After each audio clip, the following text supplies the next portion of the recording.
பயம் நிஜமா. ஏடிஎம்கே வந்து ஒரு ஆளாவே மதிக்கல. இப்ப டிஎம்கேக்கும் டிவி கேக்கும் தான் போட்டி. டிஎம்கேக்கு வந்து டிவி கேக்க மேல பயம் வந்துருச்சு. சோ இந்த மாதிரி சில்லறத்தனமான கொஞ்சம் ரூமர்ஸ்லாம் கலத்துட்டு இருக்காங்க. இப்ப நீங்க பாருங்க, இருக்கிற எல்லா யூத்தும் டிவி கேக்க தான் இருக்கு. இந்த பெரியவங்க பெருசுதான் டிஎம்கேக்கு.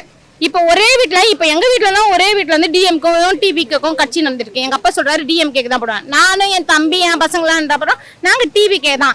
நான் இன்னைக்கு டிஎம்கேக்கு நான் ஓட்டு போட்டாலும் என் பசங்க என்ன வீட்டுக்குள்ள சேர்க்காதுங்க. ஏன்னா மிரட்டி வச்சுக்கணுங்க, மம்மி நீ வந்து டிவிகேக்கு தான் போடணும், விஜய் அங்கிளுக்கு தான் போடணும். கண்டிப்பா விஜய் வரணும் தான் நாங்க நினைக்கிறோம். நீங்க யாருக்கு போடுவீங்க? நீங்க எங்களை பேட்டி கேக்குறீங்க, நாங்க டிவிக்கே தான் சார். இத்தனை ரூமர் நடக்குதுல்ல, அந்த ரூமர்ல நீங்க சார் நீங்க எடுங்க. இத்தனை ரூமர் நடக்குதுல்ல சார், இந்த ரூமருக்கு நீங்க என்ன பதில் சொல்றீங்க? அது ரூமர் தானே சார், அதனால வந்து அது நானு தெரியுதுங்களா உங்களுக்கு? ரூமரா தான் பார்க்கணும். அது வந்து மக்களுக்கு